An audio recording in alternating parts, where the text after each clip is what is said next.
தமிழகம் எங்கும் கிளைகள் கொண்ட Annamalai institute of hotel management and hospital management படிப்பில் சேர்வதற்கான அட்மிஷன் நடைபெறுகிறது.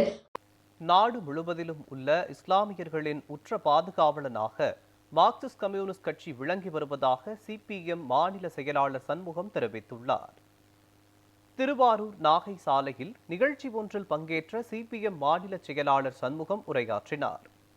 அப்போது பேசிய அவர், தென்னிந்தியாவில் முதலாக அமீர் ஹைதர்கான் என்ற இஸ்லாமியர்தான் கம்யூனிஸ்ட் கட்சியை ஆரம்பித்து வைத்ததாக கூறினார். இஸ்லாமிய சமூகத்திற்கு எதிரான நடவடிக்கைகளை மத்திய பாஜக அரசு மேற்கொண்டால் அதற்கு எதிராகவும் மக்களின் ஒற்றுமையை பாதுகாப்பதற்காகவும் களத்தில் நிற்பது மார்க்சிஸ்ட் இயக்கம்தான் என்றும் தெரிவித்தார். தென்னிந்தியாவில் முதலாக கம்யூனிஸ்ட் கட்சி அப்படின்னு ஒன்று ஆரம்பிச்சதுன்னா ஒரு இஸ்லாமியர் தான் கம்யூனிஸ்ட் கட்சியை ஆரம்பித்தவர்.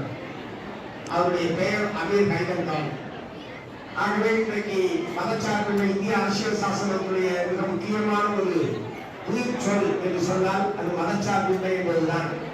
ஆனால் அந்த மதச்சார்பின்மைக்கு ஆபத்து ஏற்படக்கூடிய வகையில மதச்சார்பின்மை என்கிற அந்த சொல்லை அரசியல் சாசனத்திலிருந்து நீக்க வேண்டும் என்று பாரதிய ஜனதா கட்சி, மத்திய அரசாங்கம் தொடர்ந்து முயற்சித்துக் கொண்டிருக்கிறது.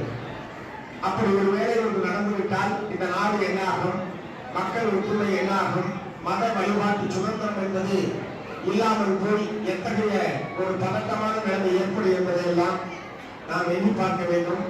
இன்றைக்கு இந்திய நாடு முழுவதும் சிறுபான்மை மக்கள், குறிப்பாக இஸ்லாமிய மக்களுடைய உற்ற பாதுகாவலராக மார்க்சிஸ்ட் கம்யூனிஸ்ட் கட்சி விளங்கி வருவதை நீங்கள் அறிவீர்கள். எப்போதெல்லாம் இஸ்லாமிய சமூகத்திற்கு பாதகமான எதிரான நடவடிக்கைகளை ஒன்றிய பிஜேபி அரசாங்கம் எடுக்கிறதோ அப்போதெல்லாம் ஓடோடி வந்து உடனடியாக களத்திலே நின்று அதற்கு எதிராக மக்களை அணிதிரட்டுவதும் மக்கள் ஒற்றுமையை பாதுகாப்பதற்காக களத்திலே நிற்கக்கூடிய முதன்மையான இயக்கம் மார்க்சிஸ்ட் கம்யூனிஸ்ட் கட்சி என்பதை நான் பெருமையோடு நினைவு